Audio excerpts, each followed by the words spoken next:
Hello students, today you're going to make some really beautiful eye-catching up art. To make it, you have to create something like a warped loom. That means that you'll have a solid piece of paper and there will be vertical cuts so that there's a solid top, a solid bottom, and long vertical cuts. What you don't want is something that's solid in the middle with flappy fringes. That will not work for this project. So you'll have to kind of keep an eye on how you're cutting your paper. You will also not want too complicated of cuts with jagged edges. That makes it difficult to weave, even though it could look cool if you were patient. Just try to keep your lines and your cuts very simple. So what you're going to do is fold your paper in half. I always make a crashing wave so that it's a smooth fold. Press down when the ends meet, and then give it a crease. To make a nice solid end to lock your paper inside, I'm going to use one of the strips to mark an inch of the tip of one of the ends. This is a great moment to write your name up in the corner where you know it's going to be solid. Include your class code if you have one. So just to check things out, you can open your paper and make sure it is the end that you will be making solid. That's where your pencil line and your name is. Fold it again, and now you can get creative. You're going to use at least 5 lines, and they are going to be gently sloping, arcing, tilting, moving in some way that is not straight across. They don't all have to be the same. One cool thing is to make them gradually different from one another.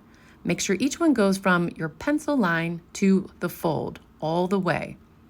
Starting at the fold, you use scissors to cut exactly on your line. Try and do smooth cuts so that it's easier and paper won't get caught on it later.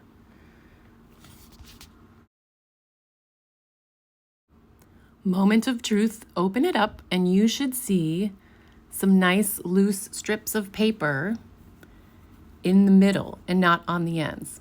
If you didn't get it right, that is totally fine. You can try it again.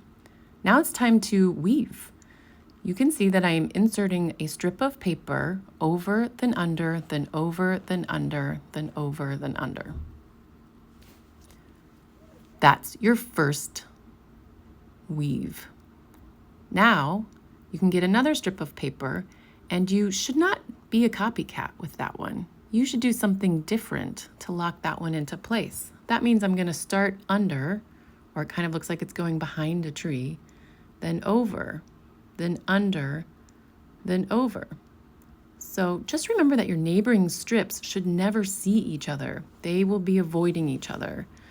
And then you will scoot up your strip, and this takes a little patience, so that it is right up against the first one. You'll get a checkerboard effect where the corners are meeting each other almost perfectly. And so then you're going to switch back to the first way you did things.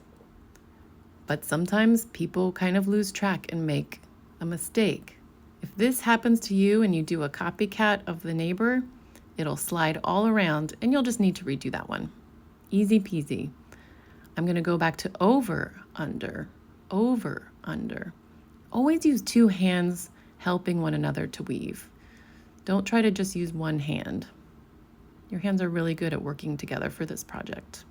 Remember to scoot it up. Here it is, all finished. What a cool visual effect. It looks like it's bending in the middle.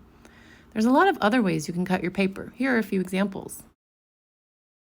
Maybe you can use your strip of paper or a ruler as a straight edge to do some straight lines that are tilting and leaning in an unusual way.